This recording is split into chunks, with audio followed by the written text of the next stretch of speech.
2011 జనాభా లెక్కల ప్రకారం ఆ ప్రాతిపదికన ఇప్పుడు డీలిమిటేషన్ చేస్తున్నారు, మహిళా రిజర్వేషన్ బిల్ ప్రవేశపెడుతున్నారు. ఇది రాజ్యాంగపరంగా నిలబడుతుందా? రాజ్యాంగపరంగా ఇది నిజంగా చెప్పాలంటే విరుద్ధం, రాజ్యాంగానికి విరుద్ధం. కానీ ఇప్పుడు మేము కేంద్రంలో అధికారంలో ఉన్నాం కదా, మేము ఏది చేసినా నడుస్తుంది.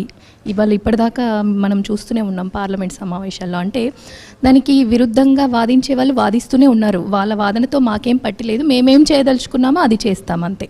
అంటే 2021 డీలిమిటేషన్ ఏదైతే మనం జనాభా లెక్కలో ప్రాతిపదికన చేయాలి. మరి జనాభా లెక్కలు ఏవి, ఎందుకు ఆపారు? నిజంగా బీజేపీకి చిత్తశుద్ధి ఉంటే మనకి ఎప్పుడైతే 2023లో మనకి మహిళా బిల్లు అనేది ఇచ్చారో, మరి 2023 ఎలక్షన్స్కు ముందే ఇది గనక ప్రవేశపెట్టే అవకాశం మీ చేతుల్లోనే ఉంది కదా. మరి అప్పుడే ప్రవేశపెట్టుంటే ఇప్పుడు మహిళలకి ఎంతో అవకాశాలు ఉండేవి.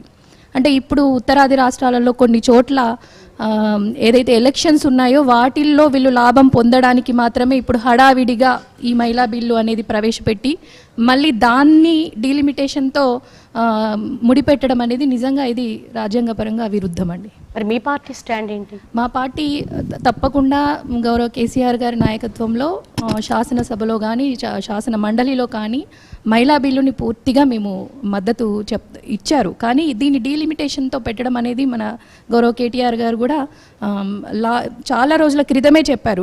దీన్ని డీలిమిటేషన్కి వీళ్ళు ఇది చేయబోతున్నారు, వీళ్ళ ముందస్తుగా ఆయన ఏదైతే చెప్పారో అదే ఇప్పుడు జరిగింది.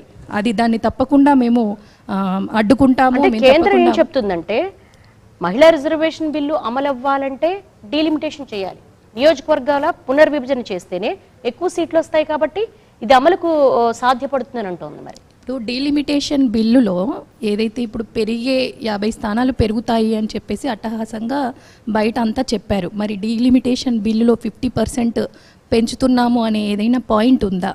అది లేదు. రేపు కనుక మనం డీలిమిటేషన్లో మనం ఏదైనా కోర్టుకు వెళ్దామన్నా ఏం చేద్దామన్నా అది చట్టబద్ధత కాదు. డీలిమిటేషన్ బిల్లులో మేము స్థానాలను పెంచబోతున్నామనే పాయింట్ అసలు పెట్టలేదు అసలు.